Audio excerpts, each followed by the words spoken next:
Hello बच्चों, good morning everyone. Dear students, most welcome to Dev classes. हाँ तो बच्चों, आपका टॉपिक चल रहा है बेटा कॉम्प्लेक्स नंबर, जो आप पढ़ रहे हैं। लास्ट लेक्चर में भी आपने कुछ पढ़ा था कॉम्प्लेक्स नंबर के बारे में। यहाँ पर कॉम्प्लेक्स नंबर में हमने लास्ट लेक्चर में पढ़ा था कि एक क्वाड्रेटिक इक्वेशन होती है। उस क्वाड्रेटिक इक्वेशन में बेटा उसको कैसे सोल्व किया जाता है, जबकि क्वाड्रेटिक इक्वेशन हम 10th क्लास में ही पढ़ चुके हैं। क्वाड्रेटिक इक्वेशन को सोल्व कैसे किया जाता है, बाय द धनाचार्य रूल या डिस्क्रिमिनेंट रूल जिसे कहते हैं आप। तो आप जानते हो बेटा ax² plus bx plus c equal to 0 अगर इक्वेशन है, ये क्वाड्रेटिक इक्वेशन अगर 0 के इक्वल है तो x की वैल्यू निकल के आती है minus times of b plus minus के root of b² minus 4ac/2a। आप इसे कहते हैं roots of the quadratic equation. क्या कहते हैं बेटा इसे? Roots of quadratic equation. Clear है? लेकिन यहां पर क्या होता है बेटा, यहां पर जितने भी क्वेश्चन मोस्टली मिलेंगे आपको डी नेगेटिव पे मिलेंगे। डी नेगेटिव होता है तो इमेजिनरी रूट प्रोवाइड कराएगा, इमेजिनरी रूट्स प्रोवाइड कराएगा अगर डी नेगेटिव है। लेकिन अगर डी पॉजिटिव होता है तो रियल रूट्स प्रोवाइड कराता है। डी 0 होगा, रियल रूट्स प्रोवाइड कर। तो आपने 10th क्लास में ये सब सीखा है। लेकिन डी नेगेटिव इमेजिनरी चूंकि कॉम्प्लेक्स नंबर है इसलिए इसको यूज किया। 10th क्लास में इसके ऊपर क्वेश्चन नहीं मिलते, इसलिए आपको वहां जबकि कर सकते हो आप, ऐसा कुछ नहीं है। आपको पता है इमेजिनरी वैल्यू अंडर रूट -1 को आयोटा कहा जाता है, अंडर रूट -2 को बेटा 2 अंडर रूट में हो जाएगा, अंडर रूट -1 आई हो जाएगा, इस तरह से। तो जब भी कोई क्वाड्रेटिक इक्वेशन आएगी उसका डी नेगेटिव बनेगा, उसका डी क्या बनेगा बेटा? नेगेटिव बनेगा। इस तरह से आपको सोल्व करना है, बस बहुत आसान से एक्सरसाइज है, इसलिए बेटा आपको दिया गया है। जैसे कोई क्वाड्रेटिक इक्वेशन आई है, इसमें ए बी सी आप ऐसे ना जूम करके कैल्शियम ले लीजिए, तो ए हो गया क्या आपके पास? √2। बी कितना हो गया बेटा? वो भी √2 हो गया। सी कितना हो गया आपके पास? 1। आसान है। ये वाली इक्वेशन है तो बच्चे कहते हैं सर इसे कंप्लीट नहीं है। नहीं, कंप्लीट है बेटा। यहाँ x का कोफिशिएंट क्या है? 0 है। तो आप जानते हो ऐसा कोई टेंशन वाली बात नहीं है। तो देखिए थोड़ा कंसंट्रेट होकर पढ़ेंगे, कोई दिक्कत नहीं। तो यहाँ पर a इक्वल टू कितना है बेटा आपका? 1, b equal to 0, c equal to कितना है? 3। तो आप x की वैल्यू निकालेंगे तो b की वैल्यू कितनी बेटा? यहाँ 0 है। प्लस माइनस 0 का स्क्वायर 0 ही होगा, माइनस के 4 × 1 × 3। तो देखिए डिवाइडेड बाय कितना आ गया? 2 × 1। तो बेटा नेगेटिव आ गया ना अंडर रूट में।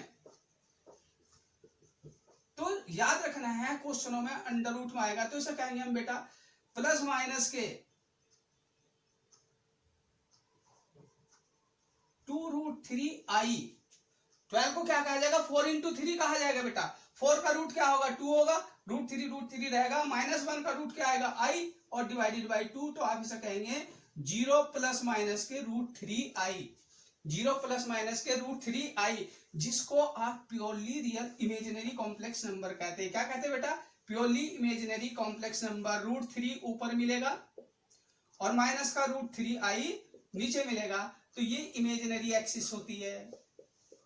ये क्या होता है बेटा? आपका रियल एक्सिस होता है। तो आपको पता है दोनों कॉम्प्लेक्स नंबर प्योरली इमेजिनरी है। क्लियर है बेटा? इसलिए इसका आर्गुमेंट 90 डिग्री आएगा और इसका आर्गुमेंट -90 डिग्री आएगा। ये सब बातें हम और सीखेंगे। क्लियर है? तो आप इसे नोट कीजिए, फिर मैं आगे कुछ क्वेश्चन बताता हूं अलग आर्टिकल पर। ठीक है बेटा? तो हाँ तो बच्चों देखो यहाँ पर कुछ नए क्वेश्चन कर लेते हैं कॉम्प्लेक्स नंबर के ऊपर बेटा। जैसे आपने कल सीखा था, जो लास्ट लेक्चर में आप सीखे बेटा, उसमें देखिए आपने addition, subtraction, multiplication, division, equality of matrices. तो इस तरह तो बेटा इक्वलिटी ऑफ, देखो आपने कॉम्प्लेक्स नंबर सीखा था यहाँ पर। क्लियर है? Addition of complex number, subtraction of complex number, multiplication of complex number, division of complex number और बेटा इक्वलिटी ऑफ कॉम्प्लेक्स नंबर, ये सब आप सीख चुके हैं इसमें। साथ साथ में आपने देखा है किसी कॉम्प्लेक्स नंबर का कंजुगेट कैसे लिखा जाता है, किसी कॉम्प्लेक्स नंबर का कंजुगेट कैसे लिखा जाएगा, इस तरह की कुछ बातें आपने सीखी है। लेकिन यहाँ पर एक वर्ड आता है multiplicative inverse of any complex number, multiplicative inverse of A given complex number, या इस तरह की बातें होती है। एक आता है एडिटिव इनवर्स। तो आप जरा अगर ध्यान दें यहाँ पर बेटा, एक क्वेश्चन ले लेते हैं। If z = 2 + 3i, then conjugate of z। आपको पता होना चाहिए बेटा, बार लगा देते हैं तो इसके इमेजिनरी पार्ट्स का साइन चेंज कर देते हैं। क्लियर है? कोई डाउट?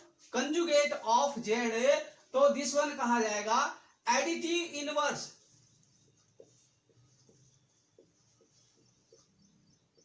Of Z. छोटे छोटे क्वेश्चन बना देता हूं। किसी कॉम्प्लेक्स नंबर का एडिटिव इनवर्स बेटा उसे कहा जाता है माइनस जेड। तो minus times of 2 minus 2 plus के 3i, तो हम इसे बोलेंगे माइनस 2 माइनस के 3i। क्लियर है बेटा? एडिटिव आइडेंटिटी ऑफ जेड, ध्यान से समझना बेटा, छोटे छोटे क्वेश्चन होते हैं। किसी कॉम्प्लेक्स नंबर की एडिटिव आइडेंटिटी 0 प्लस 0i होती है, इसलिए आपको ये तीनों चीजें समझ में आ गया बेटा। कोई भी कॉम्प्लेक्स नंबर गिवन हो उसका एडिटिव आइडेंटिटी 0 प्लस 0i होगी। फोर्थ पॉइंट एक और देता हूं बेटा,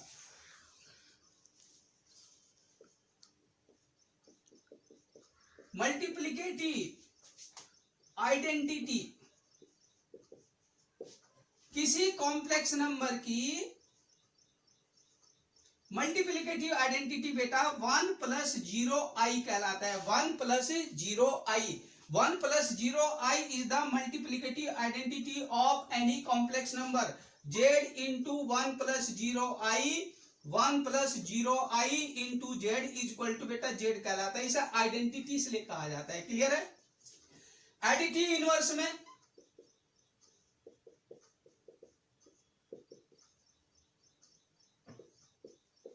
ये सब प्रॉपर्टी है, इसलिए याद रखो। क्लियर है बेटा? इसी तरह से मल्टीप्लिकेटिव इनवर्स आता है, बहुत इंपॉर्टेंट।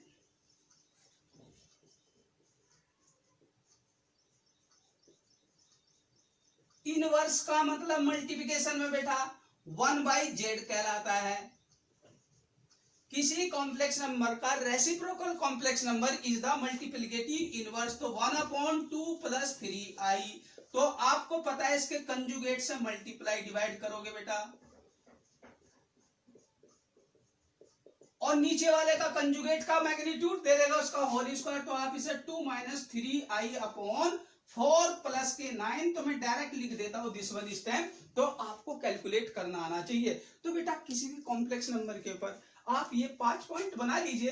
किसी का कंजुगेट की जरूरत पड़ सकती है, एडिटिव इनवर्स पड़ सकता है, जरूरत एडिटिव आइडेंटिटी की जरूरत होगी, या कहीं भी जरूरत पड़ेगी, तो क्वेश्चन अगर मांगता है किसी भी क्वेश्चन के बारे में आप इस तरह से पढ़िए बेटा।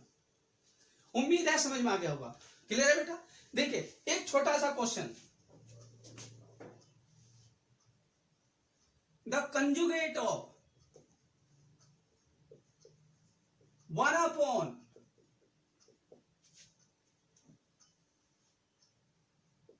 चलो ये दे देता हूं, कोई दिक्कत? इसका कंजुगेट, देयरफॉर जेड तो मेरे पास है 1/3 प्लस 4i, तो जेड कंजुगेट क्या आएगा? तो बेटा ये इसका कंजुगेट हो जाएगा। पूरे का कंजुगेट करो तो नीचे क्या है, कॉम्प्लेक्स नंबर था। अब इसको क्या करेंगे हम, इसके कंजुगेट से मल्टीप्लाई डिवाइड कर देंगे। कॉम्प्लेक्स नंबर में जब भी डिनोमिनेटर में कोई कॉम्प्लेक्स नंबर बैठा हो तो इसके कंजुगेट से मल्टीप्लाई डिवाइड कर देते हो, तो बेटा 3 प्लस के 4i हो गया ऊपर, नीचे आ जाएगा 9 प्लस के 16, जिसे आप 25 कहेंगे। कोई डाउट? तो ये इसका कंजुगेट कहलाएगा। कंजुगेट किसी भी कॉम्प्लेक्स नंबर का फाइंड करा जा सकता है बेटा। क्लियर हो गया? तो conjugate of any complex number, तो आपको ध्यान रखना है जेड गिवन होगा, कंजुगेट लिखना है तो पूरे का कंजुगेट लिख देंगे बेटा। इस तरह से आपके पास कंजुगेट के ऊपर बहुत सारे क्वेश्चन आते हैं। क्लियर है? तो जैसे यहां पर हम बात करते हैं किसी भी कॉम्प्लेक्स नंबर का मल्टीप्लिकेटिव इनवर्स, आपको क्लियर हो गया, कंजुगेट निकालना क्लियर हो गया बेटा। बात समझ में आ रही ना? इस तरह से यहाँ पर कुछ क्वेश्चन इक्वलिटी के होते हैं। मैं क्वेश्चन आपको इक्वलिटी का देता हूं, तो आप पहले से नोट कीजिए। देखिए बेटा एक नया क्वेश्चन है आपके लिए, find the real x and y for which this equation is the conjugate of this.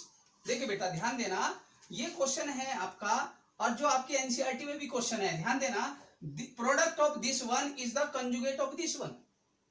इन दोनों का प्रोडक्ट जो आएगा वो इसका कंजुगेट है। ठीक है ना बेटा? तो आप क्या करेंगे, इसको सॉल्यूशन में क्या है, आप पहले ना मल्टीप्लाई करेंगे, तो यहां पर बेटा इसको मल्टीप्लाई करना है, तो लेफ्ट हैंड साइड क्या आ रही है आपके पास, x माइनस आई वाई इंटू 3 प्लस 5i, ये आपका लेफ्ट हैंड साइड है, और -6 माइनस 24i इसका पूरे का कंजुगेट इसके इक्वल है, यहां पर इसलिए ध्यान रखना है बस बेटा, इसका कंजुगेट ले लो, इसके इक्वल करो, या फिर इसको कैलकुलेट करने के बाद कंजुगेट निकालना, उसके इक्वल करना, बात वही आती है। तो ये क्या बनेगा बेटा आपके पास 3x प्लस के 5ix माइनस के 3iy, और बेटा ये कितना हो जाएगा, माइनस का i square 5 times of y, और ये माइनस का 6 माइनस के 24i है। क्लियर है? तो आप यहां पर देखेंगे ये पार्ट आपका इमेजिनरी पर रहेगा, ये रियल बन जाएगा, तो इसे कहेंगे हम 3x प्लस के 5y माइनस i स्क्वायर की वैल्यू क्या हो जाएगी 1, और यहां से i को मना करके 5x माइनस के 3y equal to -6 minus 24i। तो बेटा यहां से रियल वैल्यू रियल के इक्वल, ठीक है बेटा। इमेजिनरी वैल्यू तो आप कहेंगे क्या यहां पर, तो बेटा 3x प्लस के 5y इक्वल टू हो गया माइनस का 6, ये आपका हो जाएगा प्लस का 24। बेटा क्लियर है, क्योंकि इसका कंजुगेट है, समझ में आ गया।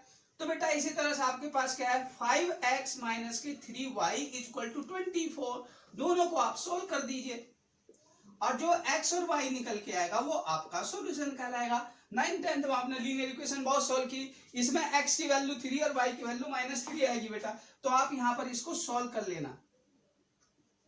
क्लियर है बेटा, कोई डाउट नहीं है। तो इस तरह का क्वेश्चन है, आपको करना है। कंजुगेट की बात हो रही थी, इक्वलिटी भी इसमें आ गया, दोनों क्वेश्चनों को मैंने इसलिए इक्वल, ये क्वेश्चन इसलिए दिया आपको, इसमें इक्वलिटी की भी बात हो गई, कंजुगेट की बात हो गई, तो क्वेश्चन समझ में आ गया होगा। तो बेटा ऐसा नोट कीजिए, फिर आगे क्वेश्चन देते हैं आपको। हाँ तो बच्चों देखो यहाँ पर 2 क्वेश्चन और है, आप इन्हें ट्राई कर सकते हो बेटा। Find the real value of x and y, equation given है, left hand side equal to right hand side, left hand side equal to right hand side. तो आपको पता है रियल पार्ट रियल के इक्वल रखना है, इमेजिनरी पार्ट को imaginary equal के रखना है, फिर आपको वेरिएबल की इक्वेशन सोल्व करनी है। इसलिए आपको ये दोनों क्वेश्चन बेटा सोल्व करने हैं, मैंने आपके लिए दिए हैं दोनों क्वेश्चन, इंपॉर्टेंट कह सकते हैं आप इन्हें, थोड़ा सा आप प्रैक्टिस करेंगे तो बेटा ज्यादा बेहतर होगा, ठीक है ना। इक्वलिटी ऑफ, तो आप इसे सिंप्लीफाई करेंगे, इसका रियल पार्ट निकालेंगे लेफ्ट हैंड साइड से, उसका रियल के इक्वल, इसका इमेजिनरी निकालेंगे इमेजिनरी के इक्वल। इसी तरह से आपको पता है इक्वलिटी ऑफ कॉम्प्लेक्स नंबर पे क्वेश्चन किए जाते हैं, ठीक है ना। वहां वेरिएबल की वैल्यू कहीं ना कहीं फाइंड करवाई जाती है जब भी इक्वलिटी की बात होती है। क्लियर है बेटा, तो बात समझ में आ गई। तो इस तरह का क्वेश्चन आपको लगा लेना है, ठीक है। आगे बढ़ता हूं मैं थोड़ा सा, हमारे पास आगे क्या आता है, जैसे जो मेन पार्ट है आपका, जो आपको प्रॉब्लम भी करता है, तो उसको थोड़ा सा समझना है। If z equal to 1 plus √3i है, ये कोई कॉम्प्लेक्स नंबर है बेटा, क्या है ये आपके पास कोई कॉम्प्लेक्स नंबर है, और इस कॉम्प्लेक्स नंबर के लिए अगर हम बात करें तो बेटा ये आपको रियल पार्ट ऑफ z कितना दे रहे हैं, यहां पर 1, इमेजिनरी पार्ट ऑफ z कितना है बेटा, यहां √3, बहुत से i लिखते हैं, इमेजिनरी में बेटा i नहीं लिखा जाता। क्लियर है, इसका जब मैग्नीट्यूड पूछा जाएगा, मैग्नीट्यूड मींस मोड z, उसके लिए आपको क्या करना है, वो सब फाइंड मत करना, पहले आपको कॉम्प्लेक्स नंबर को बेटा समझना है, और कॉम्प्लेक्स नंबर अगर अच्छी तरह सीखना है तो उसको ज्योमेट्रिकली करिए। x की वैल्यू 1 है, y की वैल्यू कितनी है बेटा आपके पास √3, तो x 1 था, y √3 है, तो √3 की वैल्यू ज्यादा होती है। क्लियर है, ये पॉइंट यहां पर मिलेगा आपको z, इस पॉइंट को आप ओरिजिन कहते हैं। क्लियर है, ये real axis imaginary axis, clear. और बेटा ये वाला जो ओरिजिन और पॉइंट के बीच की डिस्टेंस है, इसे मैग्नीट्यूड कहा जाता है। क्या कहा जाता है इसे, magnitude of any complex number, the distance between the origin and the point of complex number. Clear है, तो ये वैल्यू पाइथागोरस थ्योरम से 2 निकल के आएगी, 1 स्क्वायर प्लस दिस 1। तो आपको पता है इसको आप इस तरह से करते हो, तो ये आपका एकेडमिक में 1 + 3 अंडर रूट के अंदर, तो कितना होगा √4, जिसे आप 2 कहते हैं। कोई प्रॉब्लम नहीं, ठीक है। तो बेटा यहां पर फोर्थ क्या होता है, आर्गुमेंट आता है। अगर आपको कॉम्प्लेक्स नंबर को इजी बनाना है तो कॉम्प्लेक्स नंबर बेटा इस स्टाइल में सीखो, कभी गलती नहीं होगी। आपका फाउंडेशन स्ट्रांग होगा तो डायरेक्ट आंसर आने शुरू हो जाएंगे, कंपटीशन आसान हो जाता है। तो यहां पर आर्गुमेंट किसे कहा जाता है?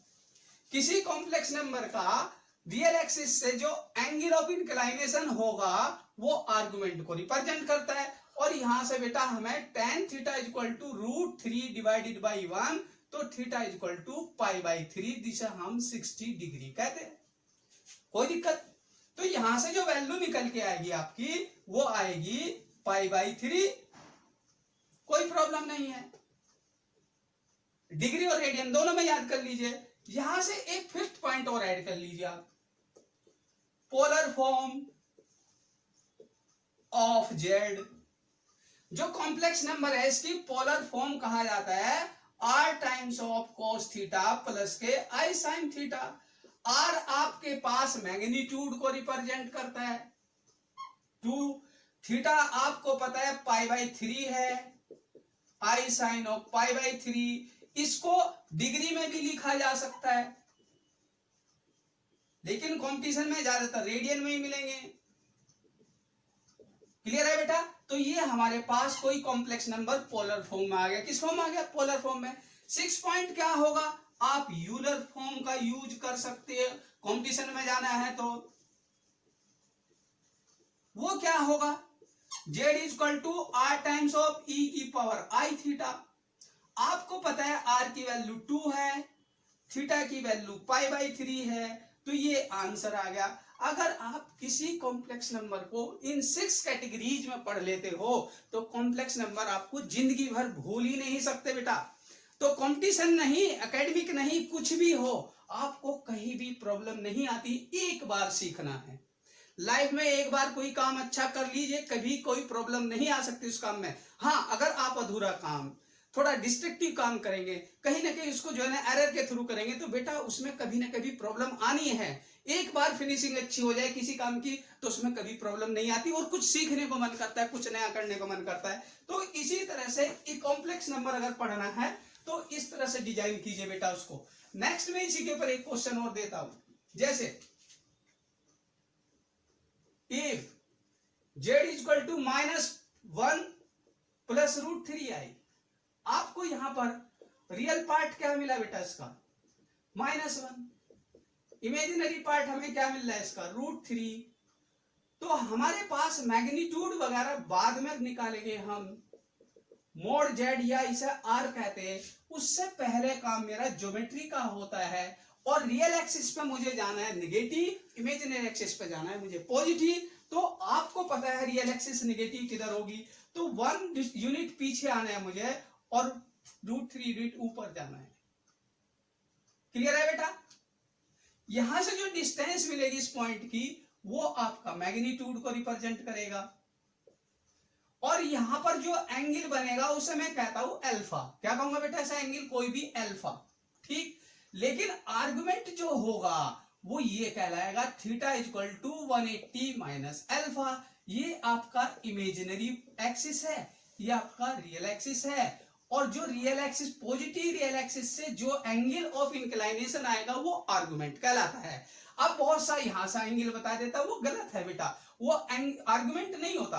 आर्गुमेंट जो होगा हमेशा पॉजिटिव रियल एक्सिस से जो एंगल बनेगा, किसी भी कॉम्प्लेक्स नंबर का एंगल ऑफ इंक्लाइनेशन होगा, तो आपको पता है यहां मैग्नीट्यूड कितना आ गया, वो 2 आएगा। आर्गुमेंट की बात करें हम, अगर यहां पर बात की जाए तो tan अल्फा मिलेगा आपको, tan अल्फा √3 डिवाइडेड बाई 1, तो अल्फा कितना आ गया? 60 डिग्री। सिंपल सी बात है। इसलिए बेटा यहां पर जो एंगल बनेगा थीटा, वो बनेगा क्या आपके पास? Pi minus alpha, that means pi minus के π/3। एलसीएम लोगे तो क्या मिलेगा? 2π/3, जिसको हम 120 डिग्री रेडियन में कहते हैं। कितना बेटा ये एंगल? 120 डिग्री। इसलिए हमारे पास पोलर फॉर्म आ जाएगी ऑफ जेड, जिससे आप लिखेंगे r times of cos theta plus के i sin थीटा। बेटा अगर आप इसमें ये वैल्यू यहां सब्स्टिट्यूट कर दोगे,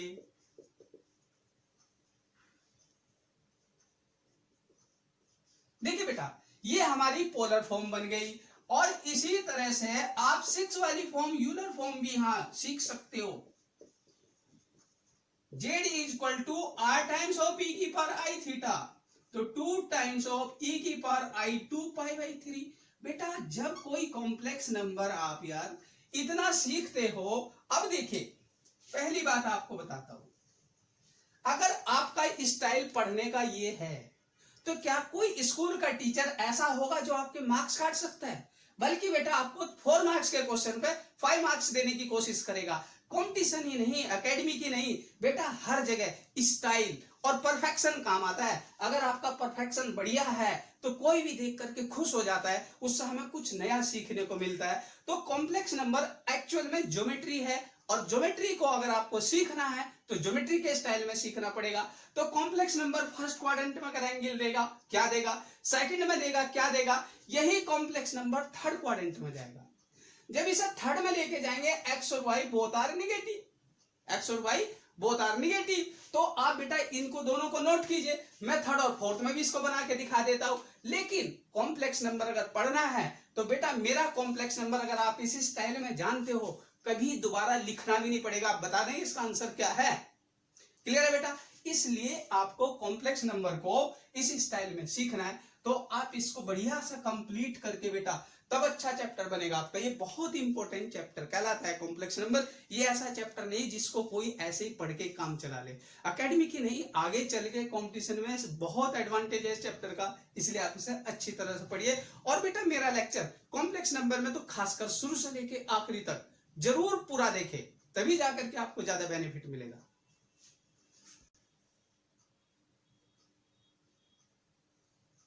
अब बेटा मैं इसको कॉम्प्लेक्स नंबर को थर्ड क्वाड्रेंट में ले जाता हूं। अगर ये थर्ड क्वाड्रेंट में जाएगा तो आपको मालूम है यहां पर भी नेगेटिव होगा और यहां भी नेगेटिव होगा। जब दोनों x और y नेगेटिव हो गए तो वो कॉम्प्लेक्स नंबर कहीं ना कहीं आपको थर्ड क्वाड्रेंट में मिलेगा, और थर्ड क्वाड्रेंट में अगर मिलेगा तो उसका मैग्नीट्यूड दिस वन रूट वही आएगा 2। क्योंकि आपको पता है x और y वैल्यू सेम है मैग्नीट्यूड के अकॉर्डिंग, क्लियर है? तो बेटा आपका मैग्नीट्यूड दिस वन होगा। लेकिन ये जो कॉम्प्लेक्स नंबर था यहाँ पर 1 डिस्टेंस, ये √3 डिस्टेंस, मैग्नीट्यूड तो 2 ही रहा ना बेटा, क्लियर है? यहाँ प्रॉब्लम कहाँ आती है, बहुत से बच्चे आर्गुमेंट को इधर से फाइंड करते हैं, लेकिन हम कहते हैं बेटा आर्गुमेंट एक्चुअल में ये होता है -180 प्लस अल्फा, -180 प्लस अल्फा। -180 नहीं गए आप, लोड करके आगे, लेकिन कुछ बच्चे इसको पढ़ते 180 प्लस अल्फा, क्योंकि आप ऊपर से जाएंगे तो 180 प्लस अल्फा मिलेगा आपको, नीचे से जाएंगे तो -180 प्लस अल्फा होगा। तो बेटा यही तो चेंज हुआ आपका। तो आपको क्या करना है, ये वैल्यू बदल देनी है बस। ये वैल्यू कितनी आएगी आपकी 180 माइनस का था प्लस का 60, तो बेटा इस आप एल्सियम लेंगे तो माइनस का 2 पाई बाई 3 या -120 कहेंगे, और करके अगर लिखा जाए तो थीटा एक आएगा पाई प्लस के अल्फा, तो बेटा क्या बन जाएगा 180 से ज्यादा हो जाएगा, उस आप 4 पाई बाई 3 कहेंगे। ये 180 से कम कहलाएगा, -180 और 180 के बीच में है ये। और जो हमने बताया था -180 और +180 के बीच में आर्गुमेंट आना चाहिए, वो ज्यादा अच्छा क्वेश्चन कहलाता है। क्लियर बेटा? ये यहां नहीं बिलोंग कर रहा है, इसलिए यहां पर इसे हम गलत कहते हैं, ठीक है? तो ये चीजें है, चलता है, लेकिन कोई दिक्कत नहीं। आपको यहां पर वैल्यू बदलनी है, क्या लिखेंगे इसे -2 पाई बाई 3, क्लियर है? तो यहां क्या लिखेंगे माइनस का 2 पाई बाई 3, बेटा क्लियर है कि नहीं? कोई दिक्कत नहीं। अरे थोड़ा सा चेंज होता है बेटा, थीटा और देखो मैग्नीट्यूड, दो वैल्यूओं पर ध्यान देना है। तो इस तरह से थर्ड क्वाड्रेंट में जाएगा। अगर ये वैल्यू यहां पर जाता हूं मैं, देखे फोर्थ क्वाड्रेंट में इसे ले जाता हूं, देखे ध्यान देना, x होगा पॉजिटिव, y हो जाएगा नेगेटिव, क्लियर है? मैग्नीट्यूड वही आएगा, आर्गुमेंट जो होगा वो इस डायरेक्शन में मिलेगा आपको कॉम्प्लेक्स नंबर बेटा। तो आप इस तरह से कॉम्प्लेक्स नंबर को अगर आप पढ़ते हो ज्योमेट्रिकली तो क्वेश्चन गलत नहीं होता बेटा। देखिए 1 इधर और y की वैल्यू माइनस में दिस 1 इधर, तो ये आपके पास कोई कॉम्प्लेक्स नंबर है। जब आप इसे देखेंगे तो बेटा इसका मैग्नीट्यूड वही 2 आएगा। क्लियर है? और इसका जो आर्गुमेंट आएगा वो थोड़ा सा आपको ध्यान देना है। आर्गुमेंट इसका जो थीटा होगा वो यहां से चेंज हो जाएगा। बेटा देखिए ध्यान से देखना, ये आपको माइनस अल्फा देता है। कितना देता है? सिर्फ माइनस अल्फा, क्योंकि थीटा की वैल्यू इधर अल्फा आएगा। tan अल्फा रूट 3/1, अल्फा वही 60 है, लेकिन मुझे माइनस अल्फा लेना है, तो माइनस अल्फा मेरे पास आंसर आएगा, तो माइनस का 60 डिग्री कहलाएगा। क्लियर है? फिर आपको यहां पर वैल्यू चेंज करनी है, ये वैल्यू चेंज करनी है और ये वैल्यू चेंज करनी। बस आपको किसी भी कॉम्प्लेक्स नंबर में ये 2 पॉइंट आपको ध्यान देने हैं, मैग्नीट्यूड और आर्गुमेंट। कॉम्प्लेक्स नंबर का अगर भाई इस तरह की बात किया जाए तो उसमें आर्गुमेंट सबसे इंपॉर्टेंट पार्ट है, इसलिए आपको ये ध्यान रखना है। बेटा क्लियर है? तो चारों के चारों कॉम्प्लेक्स नंबर आपको देखो, एक ही कॉम्प्लेक्स नंबर को मैंने 4 कैटेगरी में डिवाइड किया। क्लियर है? यही सेम क्वेश्चन आपके z equal to root 3 plus i, z equal to minus root 3 plus i, और बेटा z equal to minus root 3 minus i, और इसी तरह z equal to root 3 minus i. First quadrant, second quadrant, third quadrant, fourth quadrant में जाएंगे। x की जगह root 3 रखा, y की जगह जो है ना आपने बेटा 1 लिया, तो इस तरह से चारों क्वाड्रेंट में कॉम्प्लेक्स नंबर जाएगा। मैग्नीट्यूड दोनों में 2 ही आएगा, चारों में मैग्नीट्यूड इनका क्या आएगा? 2 आएगा। एंगल पर फर्क पड़ेगा, एंगल इसमें 30 डिग्री वाला यूज होगा। बात को समझिए, अगर आप बच्चे पढ़ने वाले बच्चे हैं तो देखो आपके सब समझ में आ रहा होगा। देखिए बेटा यहां पर क्या होता है कि इसमें जो एंगल अल्फा होगा, तो आप मेरी तरफ से रट लीजिए बेटा, वो 30 डिग्री काम करेगा। बस बाकी सेम चारों प्रोसेस वही के वही है। x की वैल्यू रूट 3 है, y की वैल्यू 1 है, तो tan अल्फा इक्वल टू 1/√3 बनेगा, क्योंकि आपको पता है tan अल्फा की वैल्यू 1/√3, तो अल्फा इक्वल टू 30 डिग्री, जिसे हम π/6 कहते हैं। बेटा क्लियर है? इतना सा चेंज होना है। नेक्स्ट एक और आपको बताता हूं, 9th, z की value 1 plus i minus 1 plus i, z equal to -1 minus i, और बेटा z equal to 1 minus i. x की वैल्यू 1, y की वैल्यू 1, फर्स्ट क्वाड्रेंट। बेटा क्लियर है? तो ये एंगल आपको π/4 देगा। क्या देगा बेटा? ये अल्फा की वैल्यू π/4 क्या है इसमें? Alpha equal to π/4। इनमें अल्फा क्या था? π/3। इसमें अल्फा क्या है? π/3। इसमें अल्फा क्या है? π/6। इसमें अल्फा क्या है बेटा? π/4। 12 क्वेश्चन है अभी तक, आपने 12 क्वेश्चन देखे, और सबसे ज्यादा काम ये 12 के 12 क्वेश्चन करते हैं। अभी मैं 4 क्वेश्चन और लिख के देता हूं आपको, वो इस तरह कुल मिलाकर के 16 क्वेश्चन अगर आपके तैयार रहते हैं तो कॉम्प्लेक्स नंबर आपको लगेगा कि मुझे आता है। तो बेटा कॉम्प्लेक्स नंबर को समझना है। मैग्नीट्यूड इनमें बेटा √2 आएगा। आर की वैल्यू यहां क्या है? √2। इनमें आर क्या था? 2। क्लियर है? तो इस तरह से आपको ये 12 क्वेश्चन कंप्लीट हो जाते हैं। क्लियर है? इनको बेटा नोट कीजिए, फिर मैं 4 क्वेश्चन और आपको सिखा देता हूं। हाँ तो बच्चों देखिए, आप लोगों ने ये 12 क्वेश्चन का भी क्वेश्चन बैंक आपने तैयार किया है। 4 क्वेश्चन ये है कैटेगरी, 4 कैटेगरी इसकी है, 4 कैटेगरी इसकी है। तो आपको मालूम है इन सबको 4 कैटेगरीज में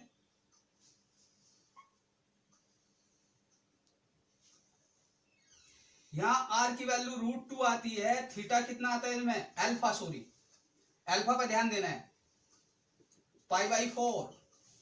यहां आर की वैल्यू 2 आती है, लेकिन अल्फा कितना आता है? π/6, 30 डिग्री। क्लियर है बेटा? 45 डिग्री। यहां आर की वैल्यू 2 आती है, अल्फा कितना आता है बेटा?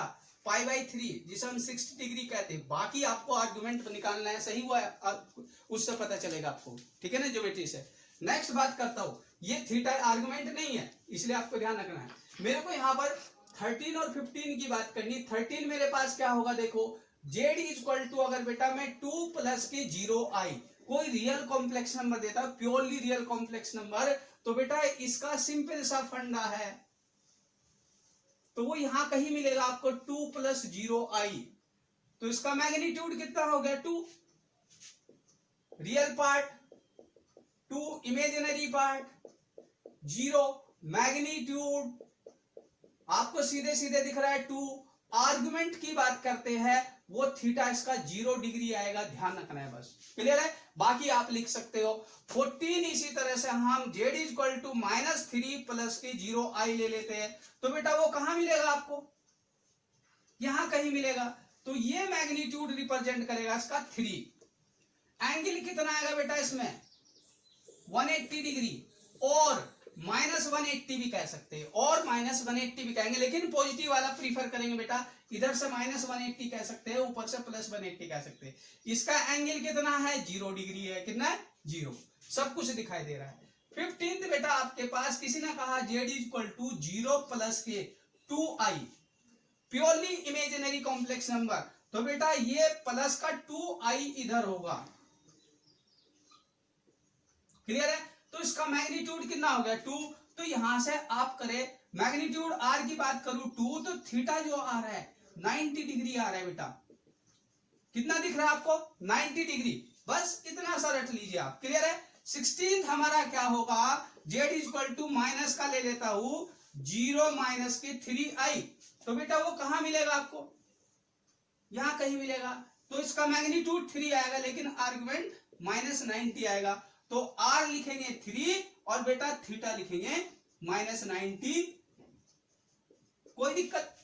इस तरह से कॉम्प्लेक्स नंबर आप 16 कैटेगरी में 16 रट लीजिए।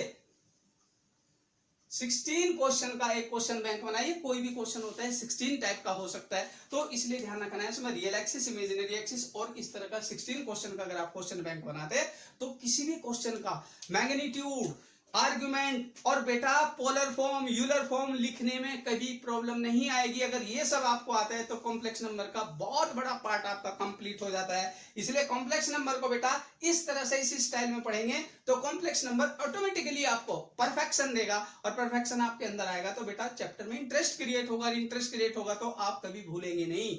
तो याद रखना है, इसलिए कॉम्प्लेक्स नंबर को आपको इस स्टाइल में सीखना है, इसी अंदाज में पढ़ना है, तो बेहतर है आपको अच्छी तरह से समझ में आ गया होगा। मैं उम्मीद करता हूं कि बेटा किसी को कोई डाउट नहीं होगा। क्लियर है?